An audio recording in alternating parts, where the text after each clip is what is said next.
بسم اللہ الرحمن الرحیم۔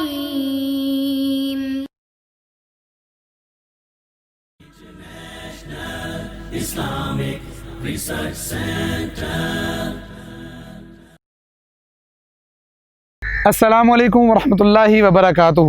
کتنی بڑی محرومی ہے کہ کوئی شخص اللہ رب العزت کو ماننے والا بھی ہو، کلمہ پڑھنے والا بھی ہو، لیکن پھر بھی اللہ کی رحمتوں سے محروم رہے۔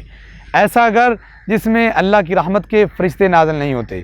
صحیح بخاری شریف کے اندر روایت موجود ہے، آپ علیہ الصلوۃ والسلام نے ارشاد فرمایا، ایسے گھر میں فرشتے داخل نہیں ہوتے۔ لا تدخل الملائکۃ بیتا فیہ کلب، ایسا گھر جس کے اندر کتا ہو۔ آج ہمارے یہاں کتا کلچر بہت زیادہ عام ہوا جا رہا ہے۔ صوفوں پہ، اپنے بیڈ روم میں، اپنے بیڈ پہ، اپنے ساتھ، اپنی گاڑی میں کتوں کو رکھا جا رہا ہے۔ یاد رکھیے، جس گھر میں کتا ہو وہاں پہ اللہ کی رحمت کے فرشتے نہیں آتے۔ دوسرے نمبر پہ آپ نے فرمایا، جس گھر میں تصویر موجود ہو، ہم اپنی شوقیہ تصویریں کھنچاتے ہیں اور وہاں پہ رکھ دیتے ہیں یا سامنے دیوار کے اوپر آویزاں کر دیتے ہیں، ایسا کرنے سے بھی رحمت کے فرشتے کسی کے گھر میں داخل نہیں ہوتے۔